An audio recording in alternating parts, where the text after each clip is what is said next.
Va. Spaudžiame OK, o originalą išjungiame, jis nebus reikalingas. Jis bus reikalingas, jeigu kažkas sugadintume. Taigi. Toliau mums reikėtų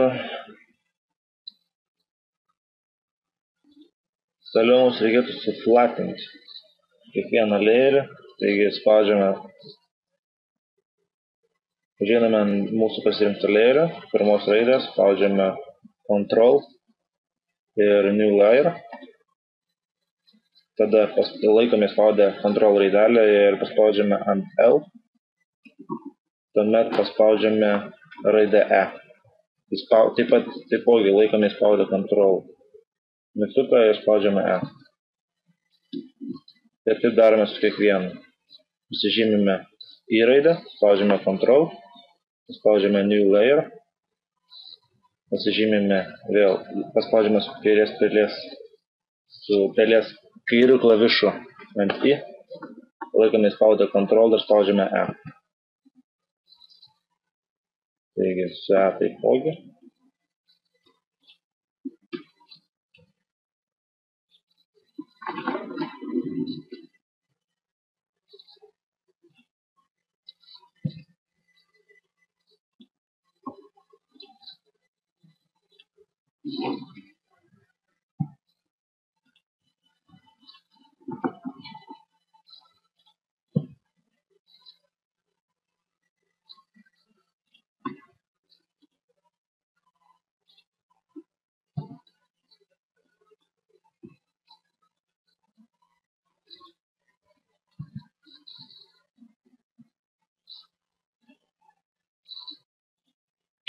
Taigi, kai visos raidės suflatintos, spaudžiame ant viršutinio layerio L raidės arba jūsų pirmo layerio, spaudžiame Filter, Liquify. Parametrai turėtų būti tokie. Pasirenkame, kad būtų šitas pirštelis Forward Warp Tool. Ir nustatymai būtų tokie: pieštuko dydis 30, antras laukelis 50 ir paspaudimas pieštuko 100. Taigi, paspaudžiame Ctrl, spaudžiame kairį pelės mygtuką 2 kartus, prisiartiname raidę ir tada bandom ją deformuoti, kad atrodytų kaip kad jį degtų. Aš darau taip.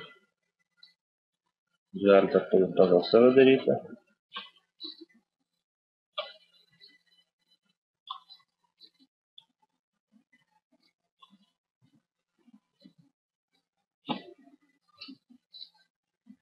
Atlikę šį veiksmą spaudžiame OK. Tada pasirenkame kitą raidę I. Taipogi spaudžiame Filter, Liquify. Pirštukas pasirinktas, nustatymai tie patys.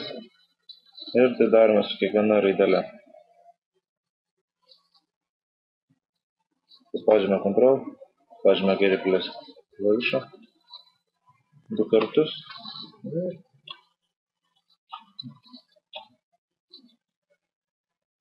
Darom deformą.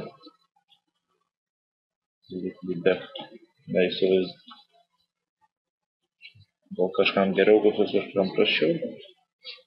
Nėra sunku. Tai tą patį padarome su likusiais.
Taigi, kai baigėme deformuoti mūsų užrašą,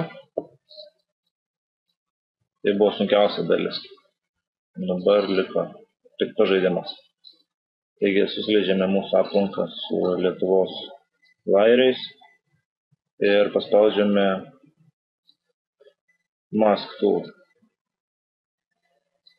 Layer Mask Tool. Taigi, paspaudę Layer Mask Tool pasirenkame pieštuką. Dydis nėra svarbus, svarbu, kad būtų čia juoda spalva. Pasistebime ir užspalviname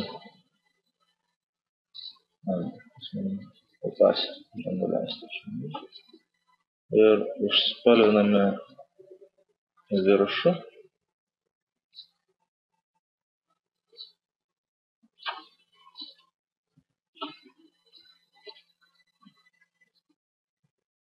Biškai per daug užspalvinau. Tiesiog norėdami pakeisti, jeigu kažkas nekaip supadinate ar kažką, tai galite pakeisti, kad būtų čia spalva balta. Paspaudę šias dvi rodyklėles ir jisai piešia atgal.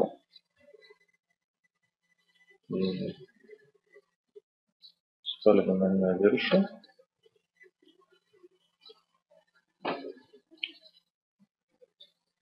Toliau mums reikėtų tikrų liepsnų. Jos dėsis ant viršaus, taigi pasirenkame nuotrauką. Šitą nuotrauką bus apačioje linke po mano video. Dėsiu linką, galėsite pasisiųsti ir naudoti ją. Taigi, spaudžiame, užėję atidavę per Photoshopą šią nuotrauką, spaudžiame. Čia bus background, tada spaudžiam, čia bus užrašas background. Spaudžiame 2 kartus ir palaukti, šiandien darysiu per naują, nes nesuprasti, ką darau.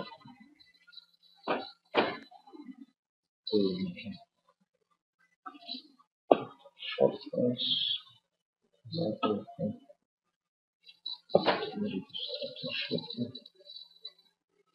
Taigi, background. Spaudžiame 2 kartus, kad atrakinti nuotrauką, nes negalėsite net pakeisti. Spaudžiame 2 kartus kairį pelės klavišą.